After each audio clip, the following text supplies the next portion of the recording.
to the Balance of Cinema podcast, where we discuss movies from the cinematic failures to the classics hiding on Tubi. It is time for the Stephen King doubleheader, part 2. Part 2. Hello, everybody. Welcome to the second part of our Stephen King doubleheader. There's only 2 parts. That's why it's called the doubleheader, in case you didn't know that.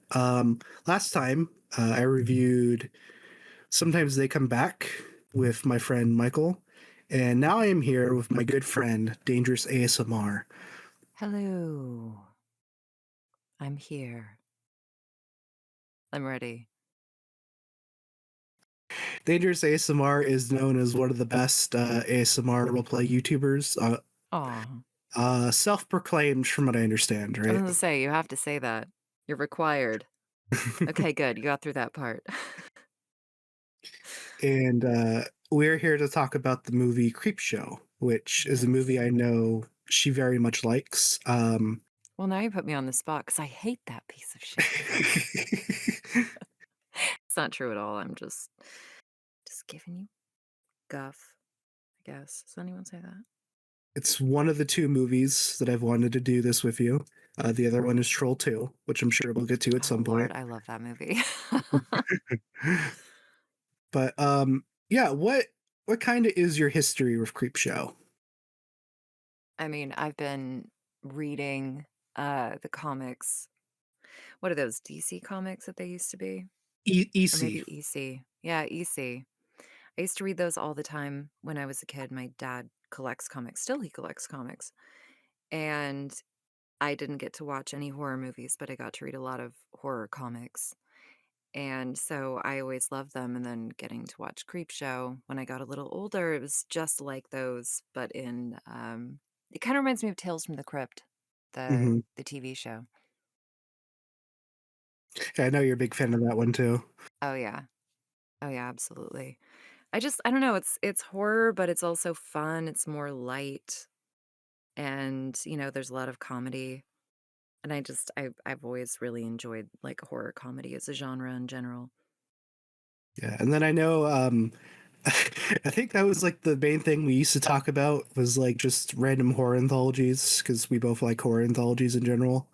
Oh, yeah. I love anthologies because, a lot of times 1 or 2 of the stories isn't that great, but you've got a bunch of other ones to watch too.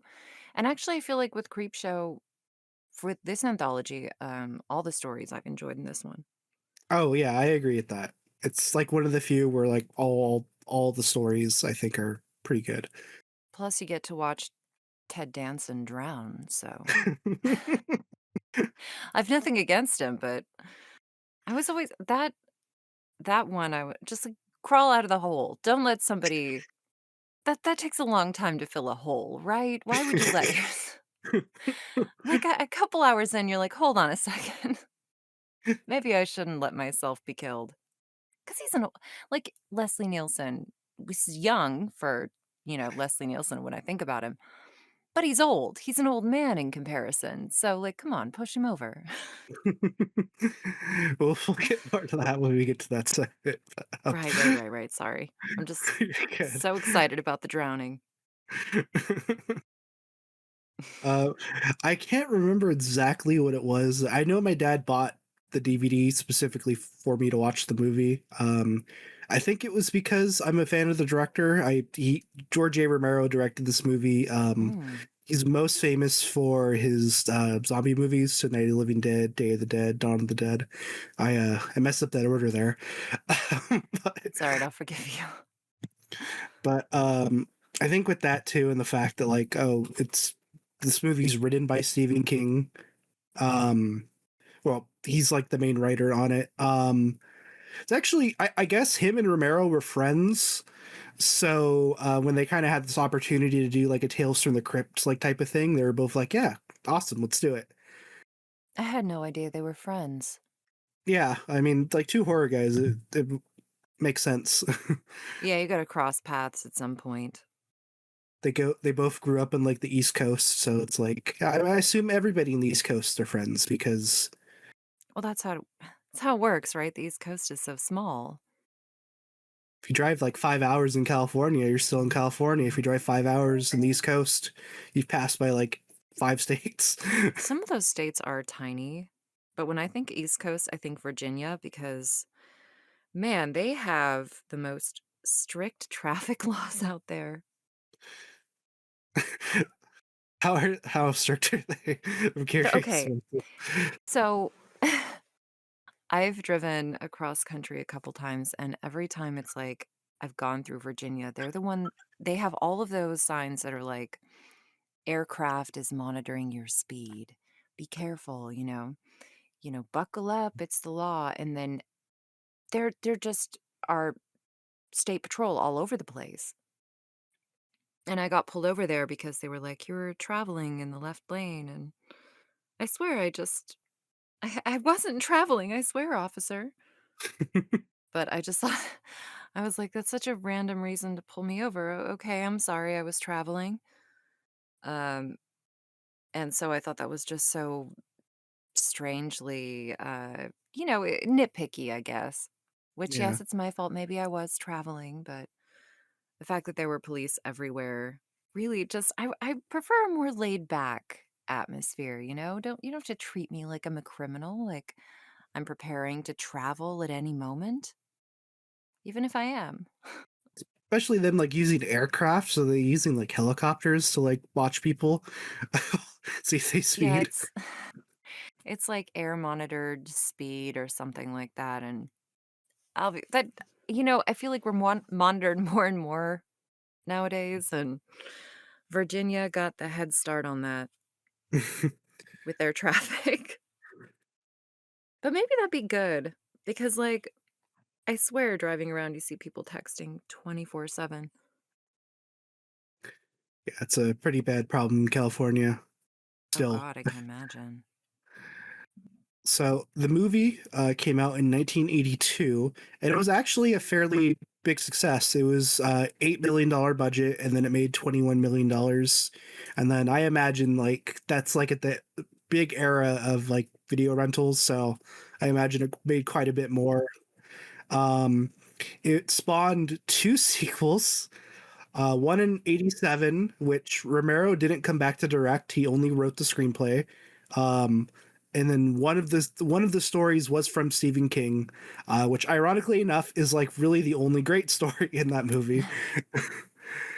Um, and then a 2006 sequel that had absolutely no involvement from anyone that was involved in the first two movies.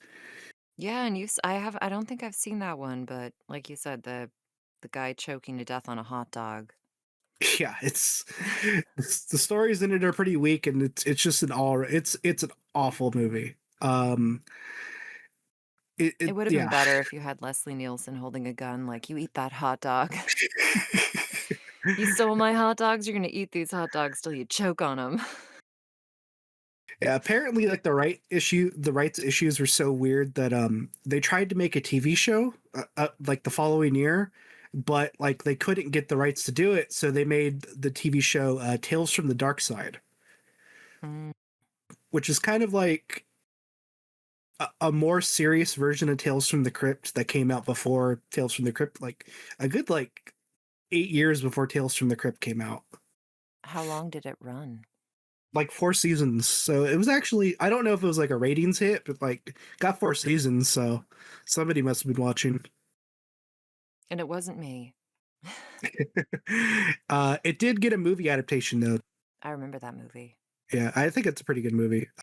Eventually, though, in 2019, lasting until 2023, Creepshow did get its TV show on Shudder, and I like the show. I still haven't finished it, but like the couple seasons that I've seen, I enjoy most of the episodes. Yeah, I've watched it too, I've also enjoyed it. I didn't think it was, quite as good as the movie, but it's hard to live up to the movie. Oh yeah, definitely. If anyone has Shudder who's like listening to this, I recommend tracking down the episode where it's like a fake Bob Ross and he has to fight demons. That's like one of my favorite episodes of the show. I remember that one. I wish I had more information about the movie, but I just couldn't find anything. And then when I popped in my Blu-ray, the only special features I had were trailers. Huh. Which I figure this is like a famous enough movie that you think like someone would commission like a documentary or like a making of for it, but like other than like some behind the scene, like there's like an hour's worth Really? of behind the scene footage on YouTube. Other than that, though, I can't like find anything. Huh. Yeah, I had the same feeling, like, that's interesting. So it's, question mark after that, huh? No. Yeah, No lore behind it? I'm sure there's someone in the comments going to be like, "Actually, you idiot! If you watch this documentary over here, you would have got all the information you needed." And it's like, thanks. Well, I mean, that's the internet. If you think you know, there's always somebody out there who goes, "Actually, you're incredibly wrong, you idiot." And the saddest thing is they're right. Now, before we start the movie, I am going to have Dangerous read the description of it that I sent her right now. Oh, Lord. Okay, okay. Sorry, I'm making you do work. Yeah, how dare you? I wasn't aware I'd have to do work. Ahem. 5 grisly tales from a 1950s style comic, including a murdered father rising from beyond, a bizarre meteor, a vengeful husband, a mysterious crate's occupant, and a plague of cockroaches. Thank you very much. So the movie opens with a father yelling at his son for doing the horrible thing of reading horror comics. Makes me sick. The father is played by one of my favorite horror actors, Tom Atkins. He's from Halloween 3, where he seduces a woman that's 20 years younger than him. Oh, so that's why you're like, hell yeah, man, you did it. He was also in The Fog, where he seduces Jamie Lee Curtis, who is probably like 20 years younger than him. Mm. And then he's in Night of the Creeps, where he seduces no younger women, but it's still a really good movie. And then, fun fact, his son is actually played by Joe Hill, who is Stephen King's son. Really? And Joe Hill has become like a horror author in his own right. He did the books Lock and Key, Nosferatu, and The Black Phone, which have all gotten like adaptations. Oh, yeah. I had no idea that was his son. Yeah, it's actually a funny story about this too. So apparently during a break in filming, Stephen King like took his son to go like to McDonald's or something, and as a joke, he had him like covered with like bruises and like cat's cuts, and then someone rightfully called the cops on him, and then I guess he had explained, "No, we're shooting a movie down the street. I just thought this would be funny." Well, hey, at least people cared. That's kind of nice. Yeah. Someone's, oh my god, Stephen King beat his son. Nowadays, you have TMZ, like, what a scoop.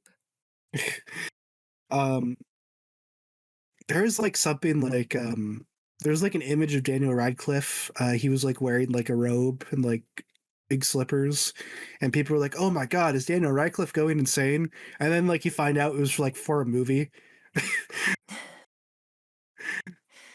It's like, yeah, he was going crazy for the movie. You figured it out. But yeah, he's very mad at his son for reading horror comics. But as his son points out, his dad has a bunch of Playboys underneath his bed. Hmm. Hypocrisy. He throws away. The kid's name is Billy, by the way.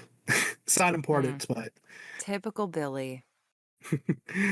after his dad throws away the comic, then a zombie-looking person called the Creep shows up outside his window, and I used to think he beckons him to the window, but watching it this time, he doesn't.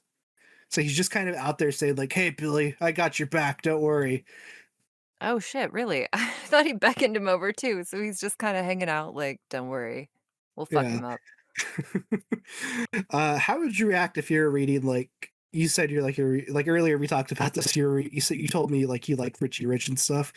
How would you like it if you're reading a Richie Rich comic and he's just outside your window and you just hold up like a stack of money and he's just like, "Yeah, dangerous. Come over here." Well, I I probably wouldn't be a fan unless, of course, I'd brought him over and I was like, "It's time for you to teach my dad a lesson about stopping me from reading my comic books. Murder him, that'll show that the books didn't make me violent." Richie, we know this had to be you that killed him because it was a solid gold ice pick. Okay, listen. Richie Rich would never have done the crime himself. I know for a fact that he was framed. That child of the bourgeoisie would never bother dirtying his filthy rich hands on peasant blood. He would instead have them bury themselves. After the creep shows up, we then transition into like the animated opening, and I love this opening. Like I love the theme. The music in this movie is really good anyways, but like the theme song is like this really haunting melody. And I've listened to this like while I'm driving more than a couple of times. And then we see like drawn images of characters that are going to later appear in this movie. And that's when we start our first segment, Father's Day. Originally, Stephen King was going to do Mother's Day, but like the same year, a cult classic movie called Mother's Day had already come out. So it's like, we'll do Father's Day instead. And father didn't even get his cake. One of my favorite things about this segment is that a really young Ed Harris is in it. He's the husband of the young niece of like, that rich family. Yeah. And Ed Harris, very big actor. He was like in The Abyss, The Rock, Truman Show. Recently, he was in a really good movie called Love, Lies, and Bleeding. Probably most famously, he was in Geostorm. I don't think I've ever watched Geostorm. It's really I bad. know of Don't Ed watch it. Harris, but Ed Harris's character, he's like the new husband of like this rich family.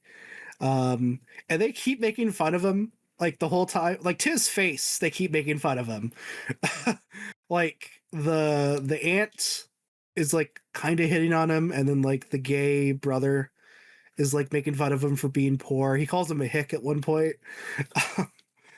But they tell him about their great aunt Bedelia, and they tell her a funny story about how horrible her father was. I mean, can you really expect though that man would raise good, kind people, understanding of the poor? No.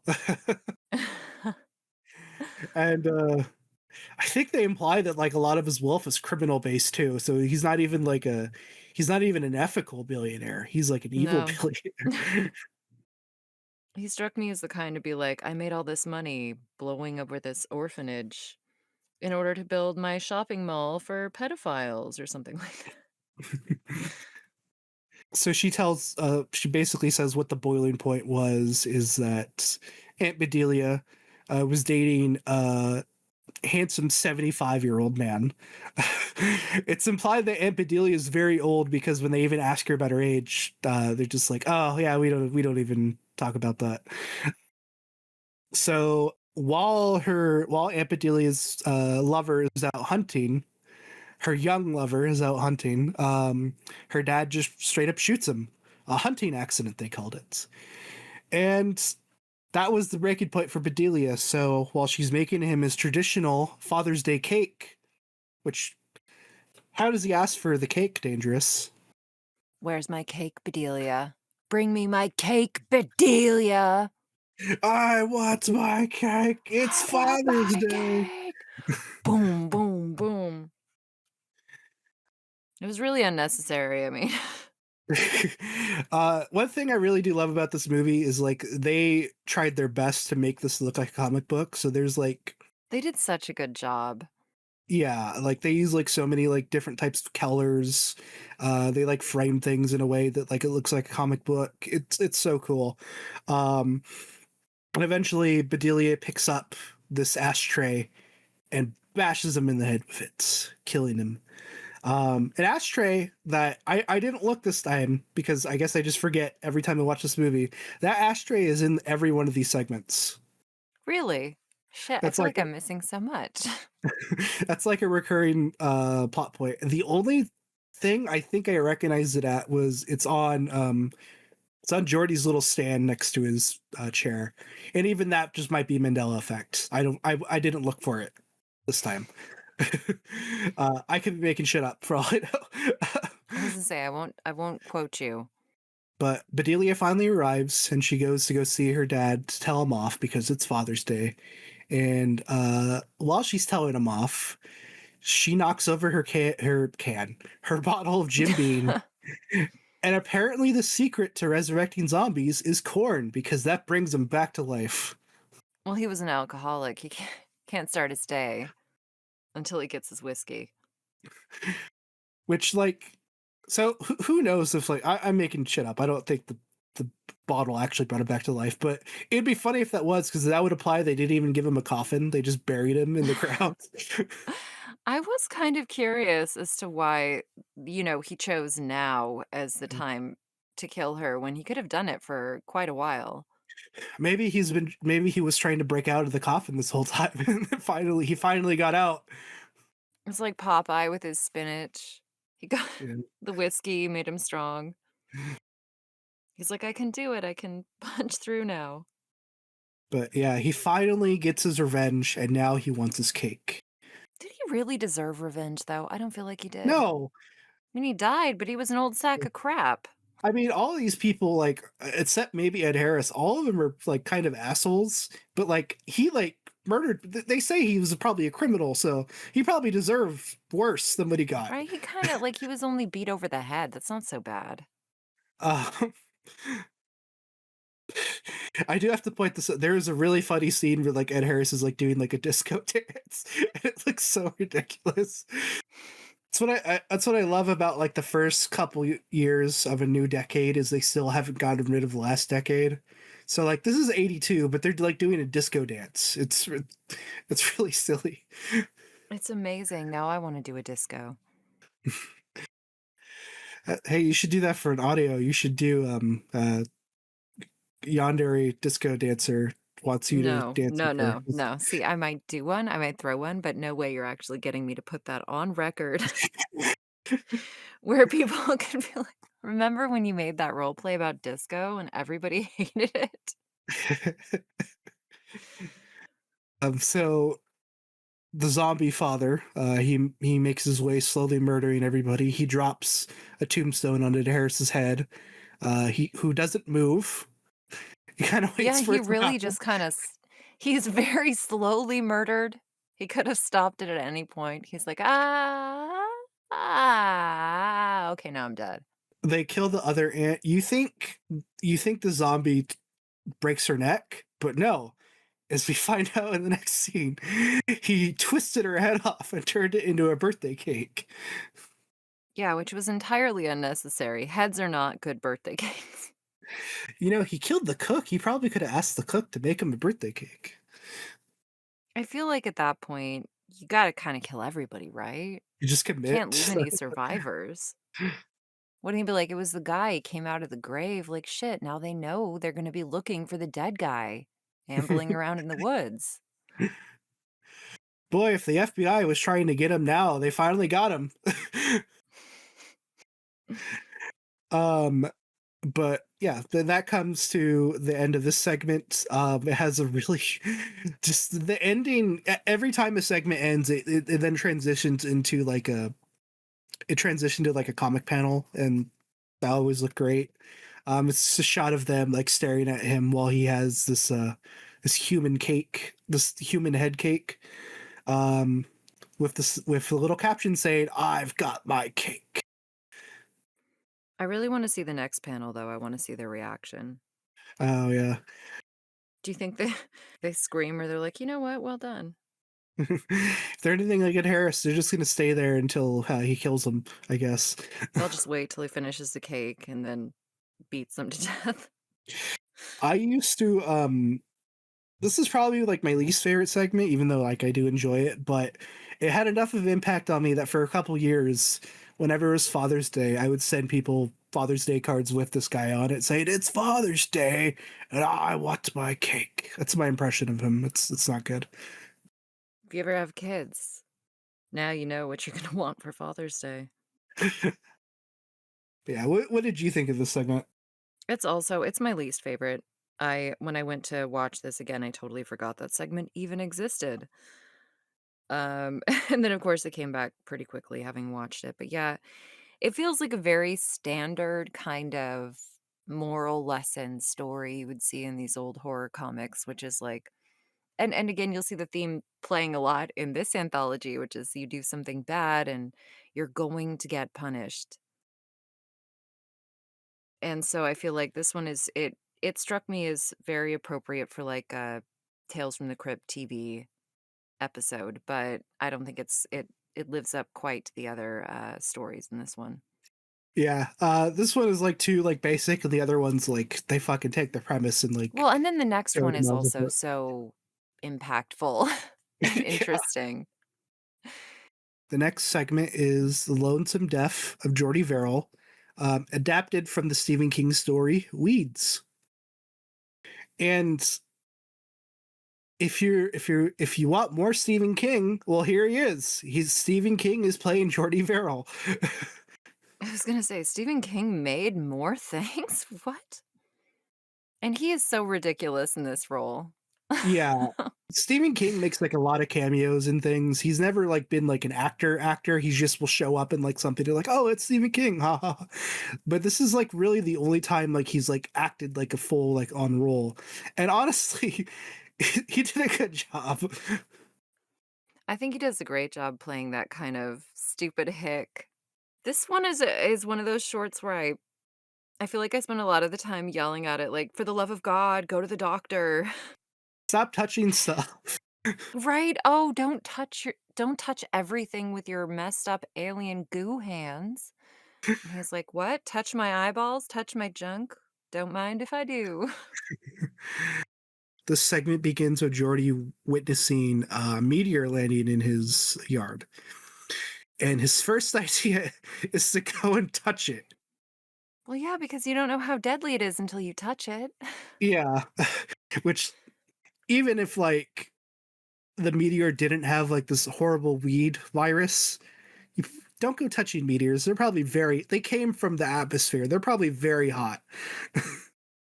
Yeah, because they in the very beginning of that segment, they show it hissing. He does have the bright idea though to go throw a bucket of water on it. I don't think that would have done anything in real life, but hey, it destroys the meteor, Yeah, it cracked it straight open. which sucks for Jordy because he really needs $200. I love the little like imaginary segments that he has. It really adds to the goofiness, especially because it shows you how his mind works. For one, he thinks he can sell a meteor for $200 at a university, but now that the meteor is destroyed, uh, technically it would be meteorites now, right? I don't know the wording. Oh, I don't either. I was like, is $200 an appropriate meteor price? I wouldn't know. And then I get confused when it's supposed to be a meteoroid, meteorite, meteor. We don't know. We're You not could probably look it space up. scientists. I could, but I'm not I going to. am. I'm an official space scientist. Unfortunately, the meteor is full of meteor shit, as he says. So he just kind of dumps it in the little crater it's in, and then the horror starts happening. Within like seemingly minutes, he has like weeds growing out of him and out of everything that he touches. At one point, when he goes inside, he puts on a wrestling match, which I actually looked up the match. For Did wrestling you? fans, yeah, for wrestling fans, it is Bob Backlund versus the Wild Samoan Alpha. Um, it's WWF before they were called WWE. I keep going, but I'm not going to. Um, I was gonna say, how'd the match go? I didn't watch it. I just looked it up. Aw. With my wrestling history, I know that Bob Backlund was the champion at the time, so he probably won. Unless it was a disqualification. Sorry, wrestling fan. Sometimes. I would say I don't know now. You'll have to look it up later and tell me because I'm curious. And when it transitions to him being like full of like, weeds growing out of him, it's the same match. So this happened over like 10 minutes. This is like really fast growing shit. I didn't know that was the same match. I thought he was there for, like, a while. That was Jeez, that's not good. It starts at his finger, but everything he touches, it seems to. This is an alien virus. I don't know if there's seeds or anything involved in this, but yeah, it's growing everywhere. It's growing on his He's got face. the golden touch. It's growing on his beer bottle. One thing I really like is kind of before the reveal. If you watch the movie again, or if you're like me and you've watched it like 10 times, you can see like in King's performance, he's like very touchy of everything. Like he like touches his face like just like nervous ticks. He has this like little oral fixation where he like sucks on his like two fingers. So Mhm. like they make sure like to set up like why the fucking weeds like everywhere. Um and here's the smart idea to, maybe call a doctor, but he's too afraid to because the doctor might cut off his fingers. I don't know. I What mean, would you? what would I do?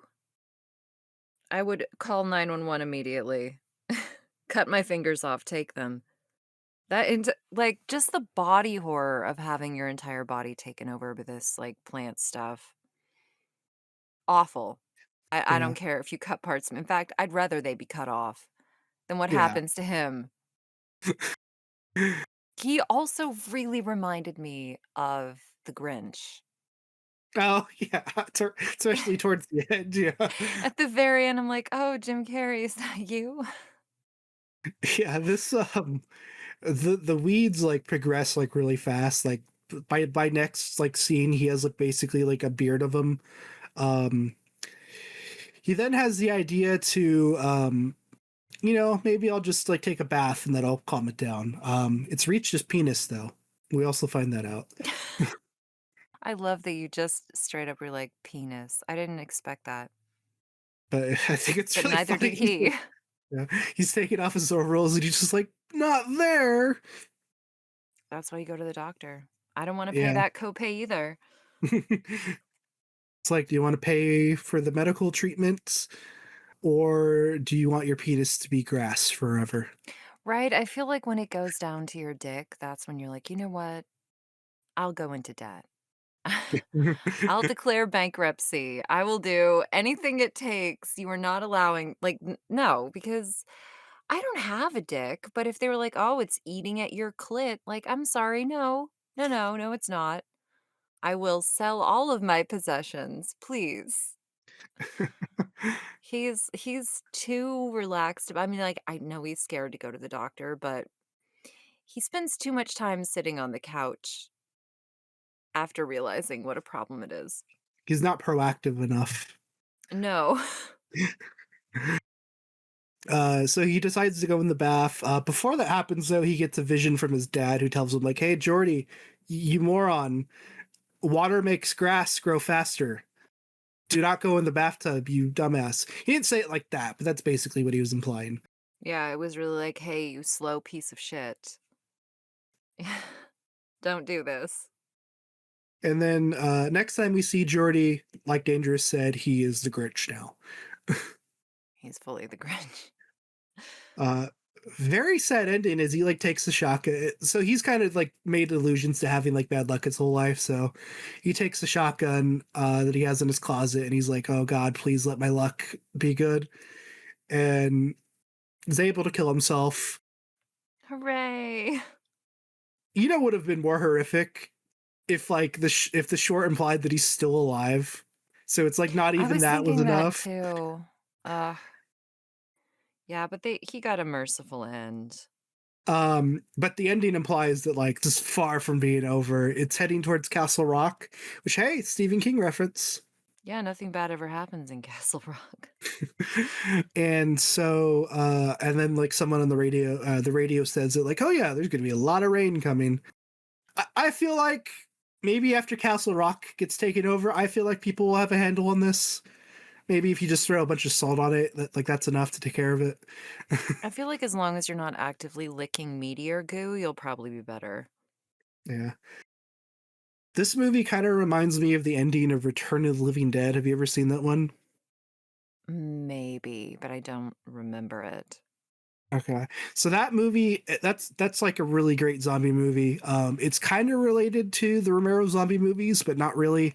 I'm not going to get into the now. It's kind of a long conversation, but it's like a gas that makes people infected to zombies, and Mm, so they find out earlier in the movie that when you burn them, it just goes the fumes go into the sky, and then it creates rain that just makes more zombies. zombie rain.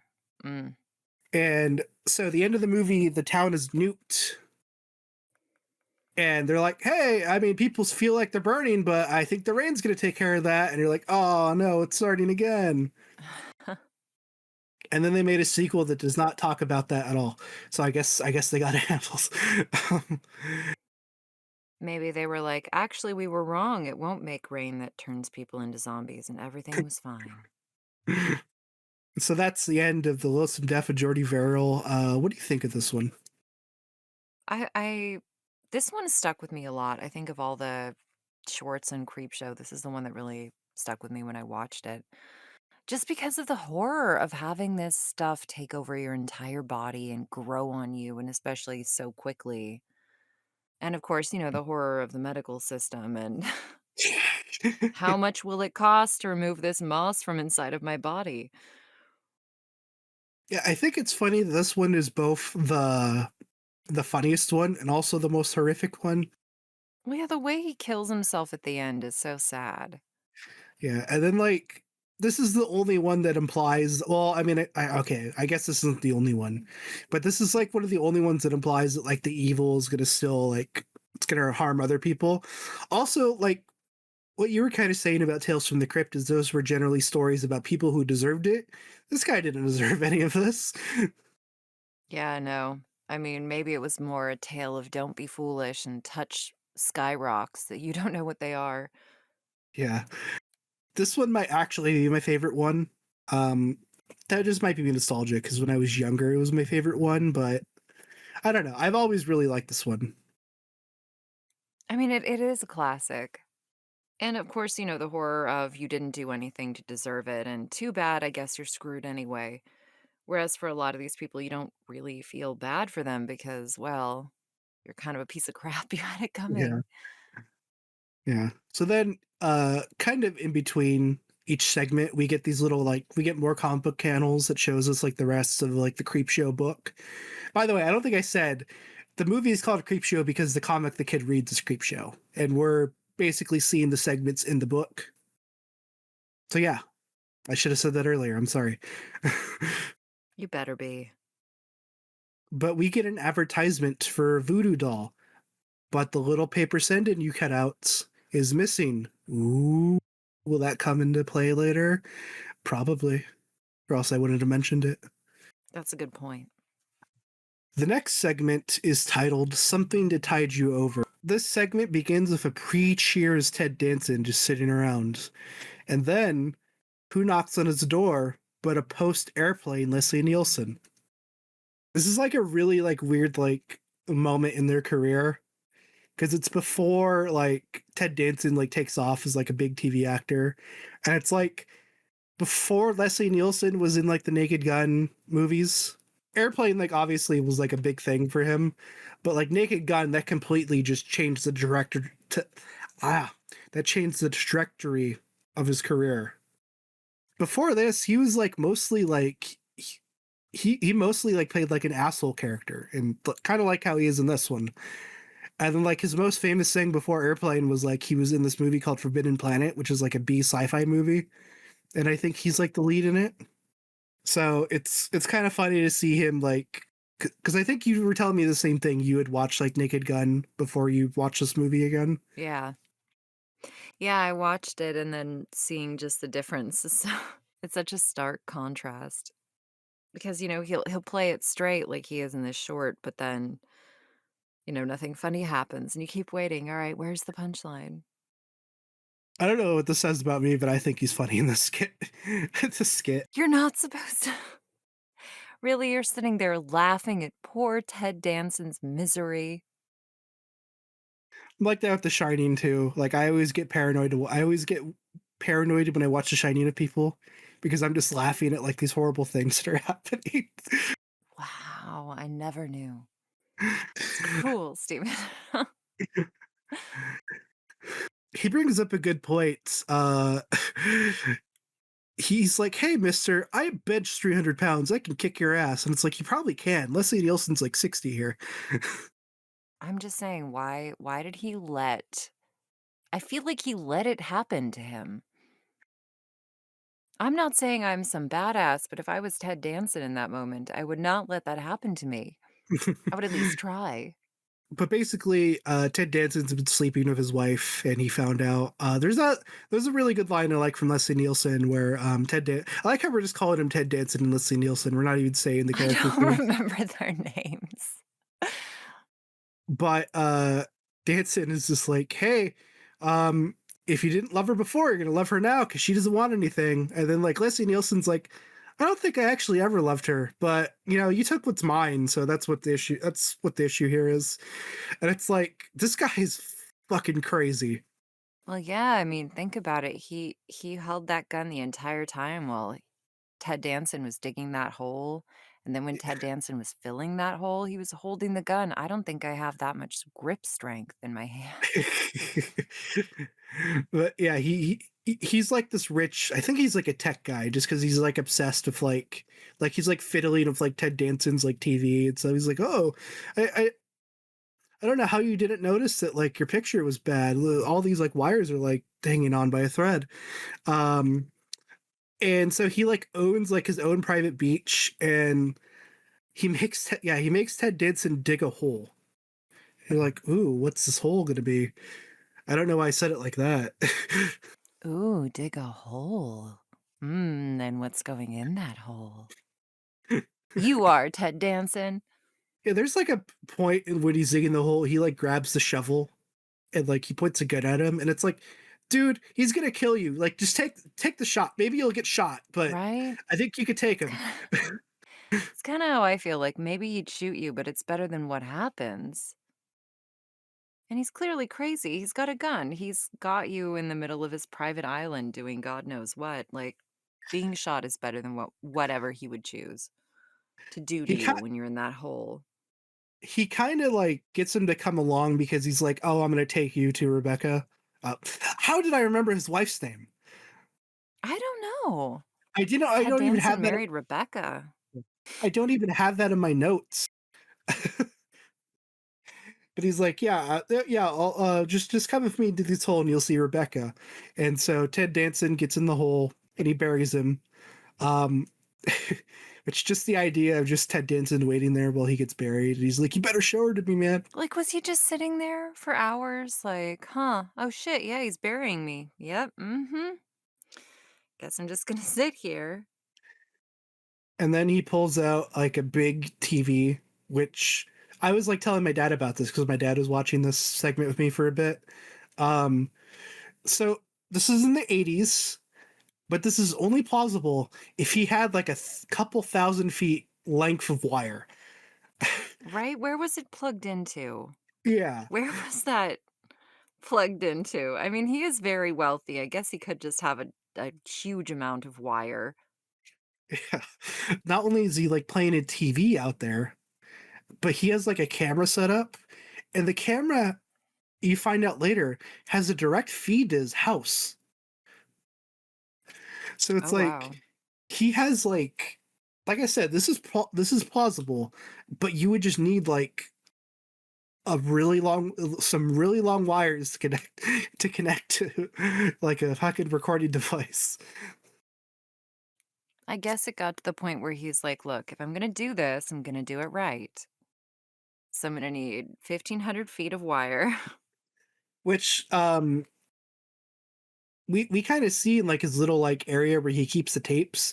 He's apparently done this multiple times. Right? I was wondering that too. Like, how many people has he killed? He's some serial killer, right? Like, he just buries people? Yeah. And he tells Ted Danson to hey, the tide will probably the water from the tide will probably be enough to like help you get loose, but you just need to wait for the tide to go to pass. You just need to hold your breath. Turns out that Ted Danson could not hold his breath for multiple hours, and he seemingly Pathetic. dies. the the next morning. Oh, fun fact. Rebecca, because once again I remember her name for some reason. She's played by Galen Ross, who her other big movie was Dawn of the Dead. So that was another connection to Romero. Hmm. I think this is her last movie before she retired. Also, if I ever have this chance, I would love to get a poster of that shot of Ted Danson underneath the water and then have him sign it. Be like, remember this. I wonder what he would say. I wonder what he thinks of this movie because I looked it up. Cheers came out the same year. So I'm sure he was probably like, oh, fuck, I don't need to star in shit like Creepshow anymore. I got a big TV show. You get him to sign it, and he's like, God, you make me sick. Reminding me of this. Is he going to be like Jared Leto who pretends he wasn't in a slasher movie? Or is he going to be like George? Well, okay, but Jared Leto is like a special case. Yeah. The fact that he lives in that old, like, Air Force bunker that's like 50,000 square feet with a bunch of other people and apparently has some kind of cult. At least Yeah. that's what I've heard. I didn't even know it was an Air Um, Force bunker. I thought he had like a big house somewhere. yeah, it was a old military bunker, and it has like a Wikipedia entry for like actual times it was used. And then they sold it, and now he's got a private residence in this old military bunker. Um, and if he wasn't like a wealthy actor, like that's pretty close to to Crazy Yeah. Town. I don't know, like Charles Manson-esque. I do wonder what Ted Danson would say if he's just like, oh my God, this movie? Fuck. Fuck, why would you Maybe bring he'd me be this? happy. He probably doesn't have too many people bringing him stuff from Creepshow to sign. Yeah. I can throw off even more and just be like, hey man, I love you in Saving Private Ryan. You're in it for like 5 minutes. I mean, at that point, don't you think he'd know you were messing with him? What Those 5 minutes were the best 5 minutes of my life. if you had Ted Danson's career, what would you say if someone did that to you? They brought like poster from like an old movie you did. I would probably be impressed that they had watched my stuff for so long, but I'm not a famous person, a lot of them seem so sick of people's shit. Like, you hear about celebrities, and sometimes, when I was younger, I used to think, "Well, oh, it's your job of you should just deal with it." And then as I get older, I'm like, "No, fuck that." I would hate the thought of somebody coming up to you, like, all the time going, "Oh, they really like you," and maybe you're having a terrible day, and that's their one experience with you, and it's going to be you being an asshole. That would be my fear. I hear that with like wrestling fans a lot. They'll be like, yeah, I went to talk to him during like an airport to have him sign things, but he was rude to me. It's like, yeah, no shit. Right? He was at the urinal, and he didn't even shake my hand. Makes me sick. You think you're better than me. I'm gonna have him dig a giant hole. So the next night, Leslie Nielsen, he's getting ready to relax, but oh no, ghosts have come to his house. Well, they're more like zombies, but yeah. Ted Danson and Rebecca are now water zombies. The makeup on them is great. I really love the design of them, like all the seaweed and stuff on them. It looks like so Who cool. dug the hole was my question in that one. Because, like, Yeah. there's no way Leslie Nielsen dug that hole. Oh no. So I was actually going to bring this up. These are very considerate ghost zombies because they repeatedly tell him they just wanted to see him. They're like, we wanted to see you. And then they said, we even dug a hole for you. So they dug the Oh, hole. so they did it. Yeah. Well, for zombies, they're holding together pretty well. Yeah.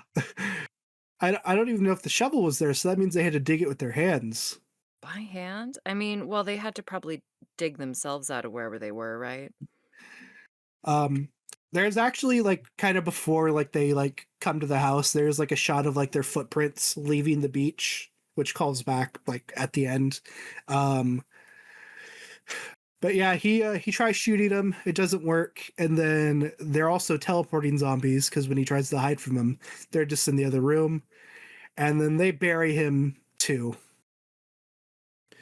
Which then you see that their footprints lead back into the beach because I guess they're like, well, we got our revenge, we're good to go.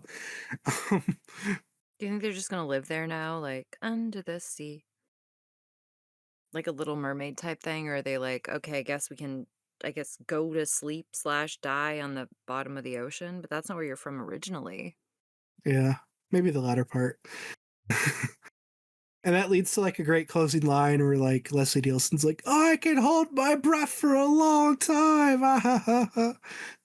There was apparently this was a revised version of the ending. There was an alternate ending where like they just scare him and then like he calls the cops and it's like, no, let me show you the zombies, they're in my house, and then he plays the tape and it's like, oh no, he played the tape of him killing Ted Danson.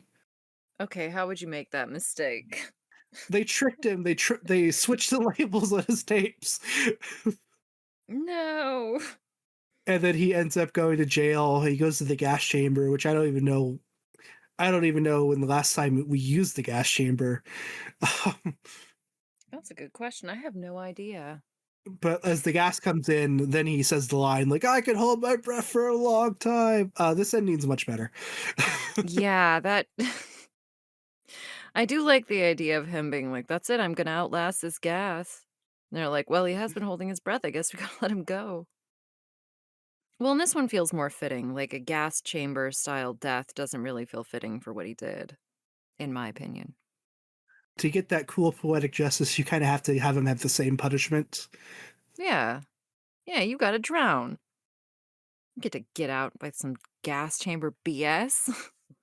I do wonder how much I like the segment is based on the actors in it, just because I like Ted Danson and Leslie Nielsen. But I think this does a better job of what the first segment does, where it's just a simple, like someone coming back for revenge story. I agree. It's real similar in kind of the style of like, oh, bad person kills someone and then gets killed by person they killed. But it's more satisfying and it's just more enjoyable, in my Yeah. opinion. Dangerous. Do you remember that episode of Tales from the Crypt where somebody dies and then they come back? I don't think that's ever happened before. Maybe like once or twice. The next story is called The Crates, and this one is also based off a Stephen King story, also called The Crates, I believe. Call this one Just Get a Divorce. So this one is probably I think it's the longest segment of it, which kind of funny that it's like second from last. You think it would be first or in the middle, but no, they stick it fourth. So this one is set on a college campus. Apparently, there's just a giant crate that has been there since the 1800s. Well, this was before mystery bags and boxes were so popular. Oh yeah, the dark web mystery boxes. Maybe that's what they ordered in the 1800s and it finally showed up. What's funny though, it's like underneath it's like fenced off, like underneath a stairwell. That's like a modern stairwell. Like so, somebody moved it. That's nobody just stuck it there and then like, oh yeah, it's been there 100 years. No, that's a stairwell from the 1800s. Oh yeah, with metal and plastic. Yeah. You know, old-timey 1800 style.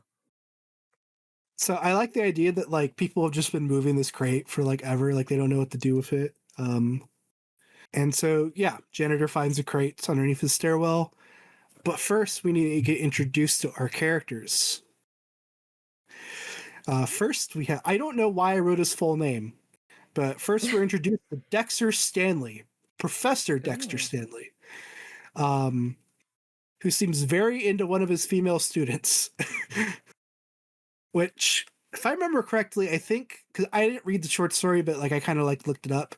I think in the short story that's like more prominent in his introduction. Like they make it very clear, like yeah, this guy's dating the students.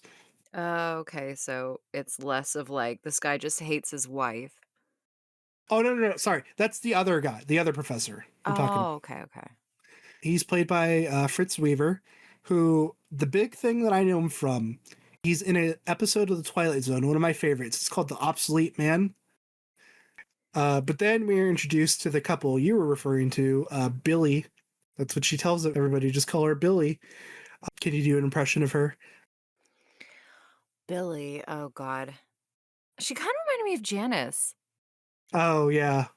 For those that aren't familiar with Dangerous's channel, she plays a character called Janice. from time to time. Yeah. Not one of my favorites, but she's popular for fans. Well, it's annoying. Annoying, basically. She sounds Yeah. annoying. She's like a Fran Drescher type. And then her husband, Henry. They don't have a good relationship. Billy is very like loud and annoying, and she keeps talking about sexual stuff. Um, Reminds me of someone I know. "Hey, you shut the hell up. I'll kill you. I will kill you like he kills Billy." um, and apparently Henry has reached such a breaking point with this one that he just fantasizes killing her all the time. To the point to where his first like type of fantasy of it, he imagines that people cheer him on too. Yeah. He kills her, and then everybody cheers, breaks out into applause. But he just wants to play chess with his best friend, Professor Stanley. Um, Fortunately, Billy is completely mean to him and doesn't let him do anything. After we're introduced to our three main characters, Professor Stanley is called to the I almost called it the science room, the lab. He's called to a lab to look at this crate. But the janitor, he just could not resist sticking his damn hand in the crates. He gets eaten by some kind of monster. By the way, did you know the monster's called Fluffy? I did not know, but that feels like a fitting name. Canonical name is Fluffy. So because of that, Professor Stanley runs out of the room and he bumps into the oldest looking college student I've ever seen in my life. This guy looks like he's in his 40s. Yeah, it's not exactly believable as college student. I looked it up too. He's only 30. He looks older than Wow. he actually is. He had a hard life, okay? He had to deal with Fluffy. It's like the movie I reviewed last time. Sometimes they come back where it has evil ghost greasers. One of the greasers looks like he's like supposed to be 30, but he's supposed to be like 16. Well, sometimes you don't want to have to work with teenagers, so you hire middle-aged people or people that you meet at your local AARP. Anyways, Charlie finds a story about a monster in a crate killing people, kind of silly, so he goes to check on him. Um, I do like how like he comes out of the room after he sees all this. He's like, "Yeah, Charlie, you believe me, right? I'm not crazy." And he's just like, this is pretty far out, Professor. Would you believe him?" Would I, without evidence? No. But if it's my professor, I'm not gonna tell him I don't believe him because he's my professor, so It's like, yeah, man, if you give me an A, I'll believe whatever you want. right? I was gonna say, what does an A believe? Whatever you want, professor. So apparently the creature loves that stairwell because it pushes the crate. Is the crate still there or is the monster still there? I forgot. I think the monster is still there. Okay. Like, I've seen this movie 10 times and I can't remember if he moved the crate back or not. I'm going to watch it after I record this and I'm going to see, God damn it, Steven, you idiot. It's okay.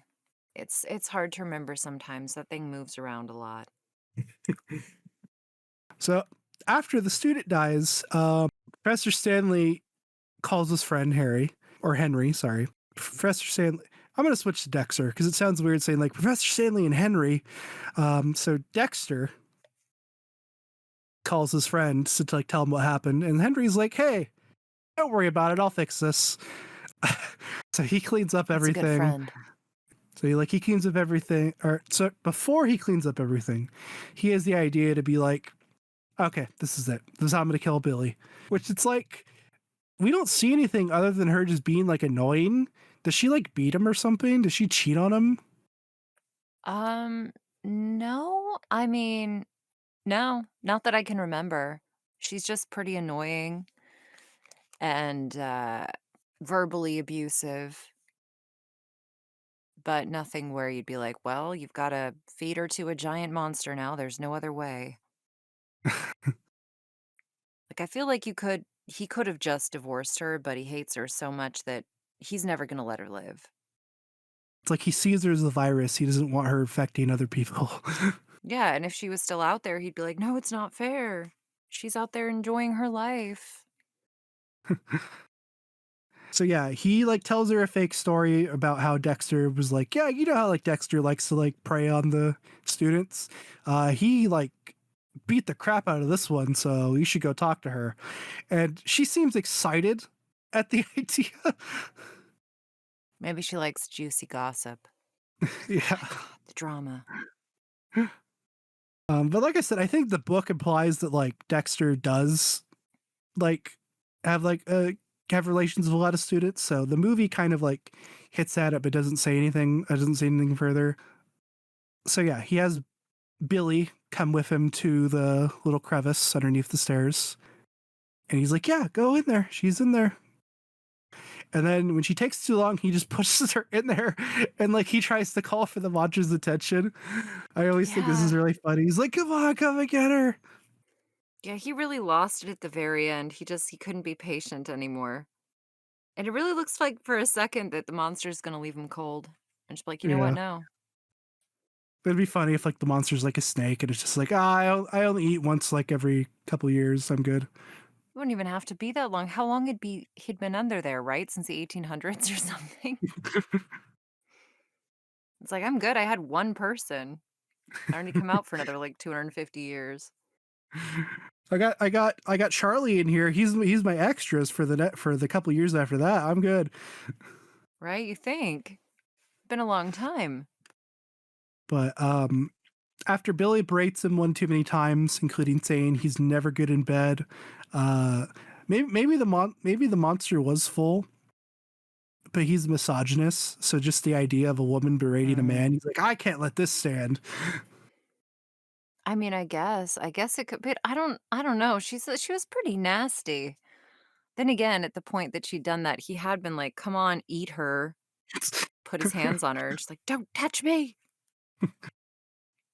But yeah, the monster finally eats her, and I guess that's enough for him. I guess three people is enough for him because he crawls back into his crates where Henry chains it up and then tosses it down a quarry. Um, and now that he's free of his wife, even though three people are missing, um, that's surely going to lead to an investigation where they're going to be the prime suspects. I guess everything's okay because they can play chess now. I think they're even like, yeah, we'll let the authorities handle this, and it's like they're just not going to let three people just be missing. They're not going to give up. Well, I mean, I don't know. No, yeah, Cops I kind of guess they suck. just don't care. Problem solved.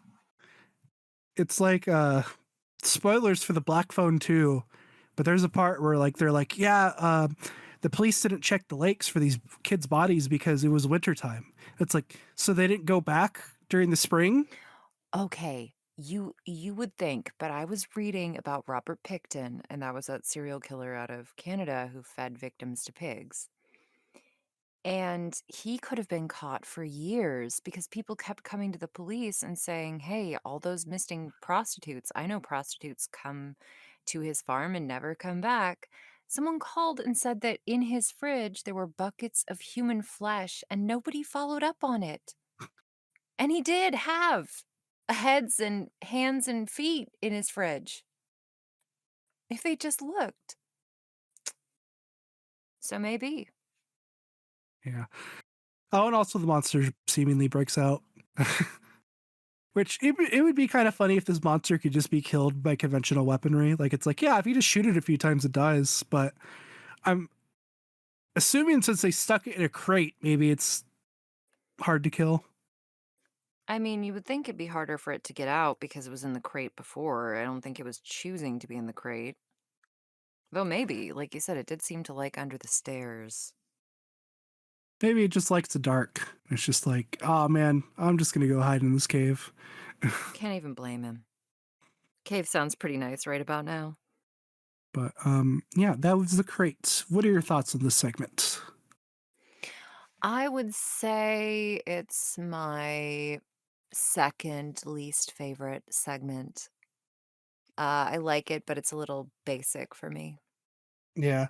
I think when I was a kid, or when I was like a teenager, when I watched this movie, I didn't like it that much. I thought it was like really slow.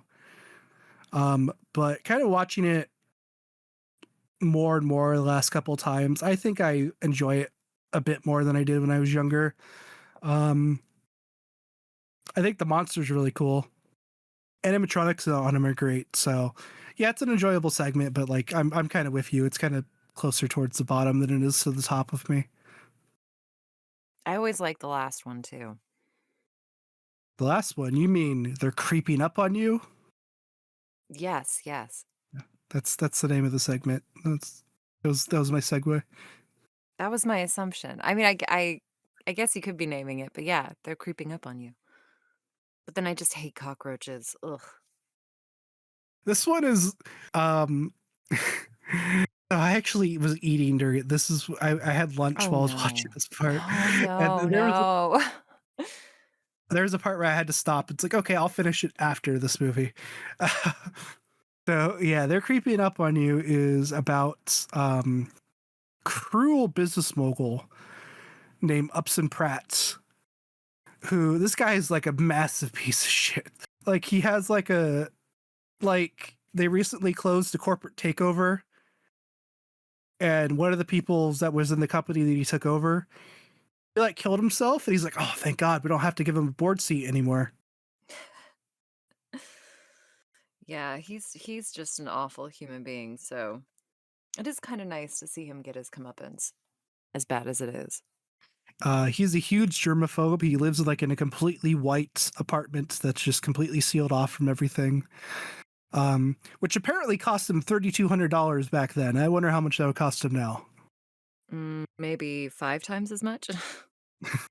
I don't know if this is an Easter egg. This might be a coincidence, but the song that he plays in the jukebox, it was also in Evil Dead, the first Evil Dead movie. It plays at the end credits. I think Evil Dead, came out actually the same year, so that's kind of a cool coincidence. Two horror movies that I love have the same song. Oh, 81, so it came out the year before. What's the worst thing you can do to a germaphobe? Have him fight bugs. And so cockroaches keep appearing in his apartment no matter like what he does, just more and more come. They're in his cereal, which really funny reveal because he's like eating like he is like grounded up like cornflakes, and like he takes a bite, there's a crunch, and then he's looking through like the little blender he has, and then he looks up at his cereal and he's like, oh no, there's cockroaches in my cereal. All of those cockroach scenes were just so gross. And they're all real too. Apparently, that's the most expensive part of the movie. They spent like 100 grand on cockroaches. Oh my god, but that's not surprising, there are so many of them. As like the segment kind of continues, as more people like just talk about how much of a piece of shit he is. So one of my favorite lines in this segment is the wife of the guy who killed himself earlier in the story. She's like chewing him out, and he's like, how'd you get this number? Who gave you this number so I know when to fire him? And she's like, I got it from my husband's book. And he's just like, well, I can't very well fire him, can I? He's just completely heartless.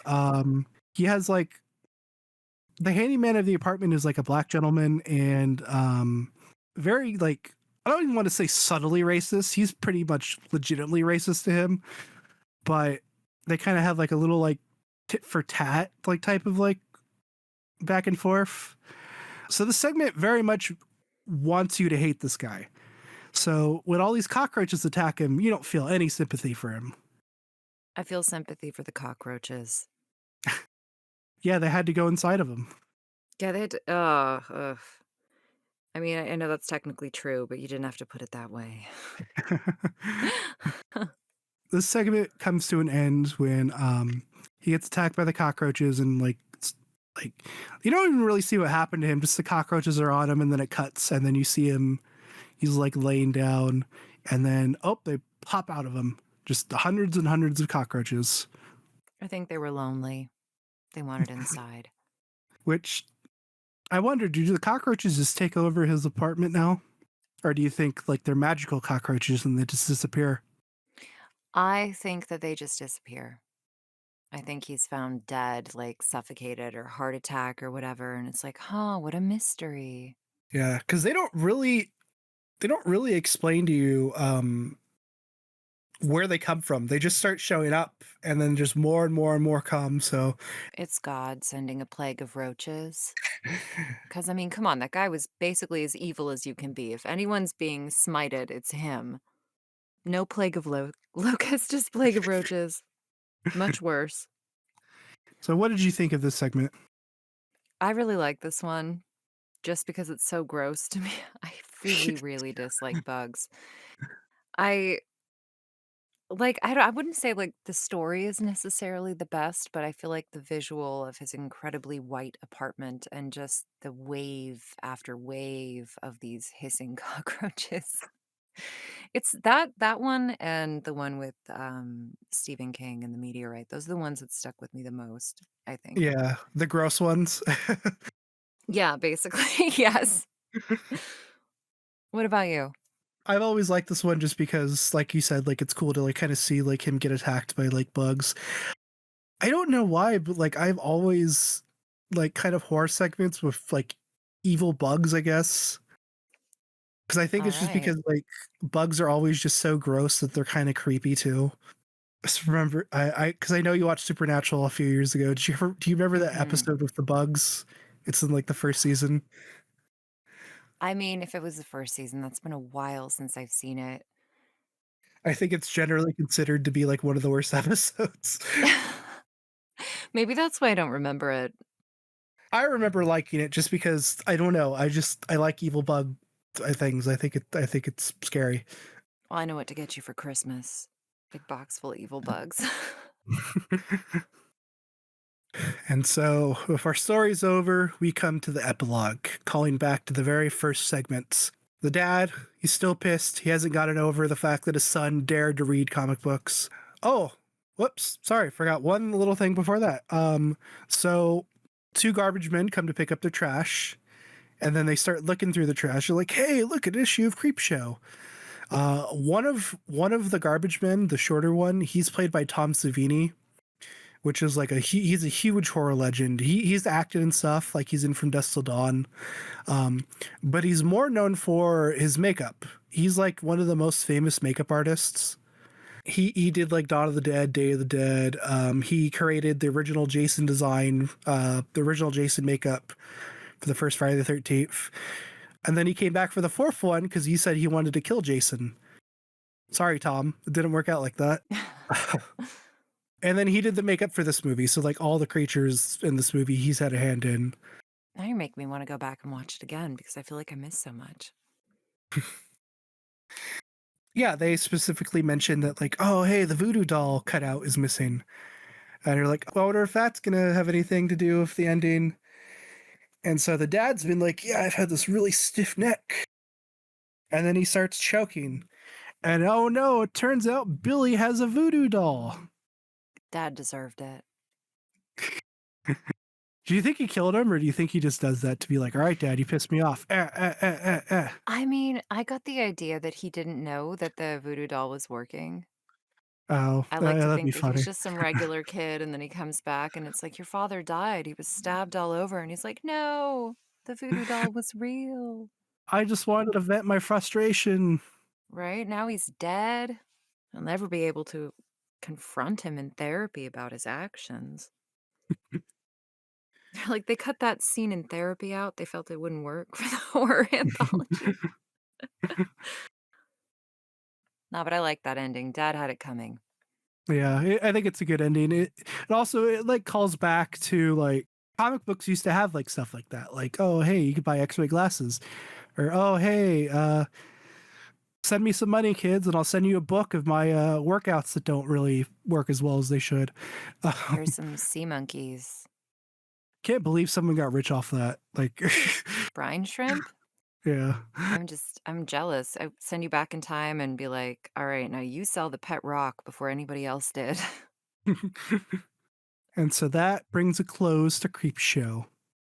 Ooh. So yeah, that was Creepshow. Like I said at the top, this is one of my favorite horror movies. Definitely one of my favorite horror movies. Definitely my favorite horror anthology. Even though there's I so many prefer good ones out Creepshow there. 3. Oh my god. uh, I like the one where he chokes on a hot dog. oh my god. I'm gonna make you watch that now. I We're gonna kinda come. want to. I feel like I'm gonna hang up and watch it because I am kinda curious. I'll look it up and see if it's on Tubi for you. Thank you. I am really curious now. Yeah, this is one of my favorites too. I think it's one of the first ones I ever watched, horror anthologies, and it's still one of the best, in my opinion. Yeah. No, it's like I said, I'm with you there. This movie's great. It is on Tubi, by the way.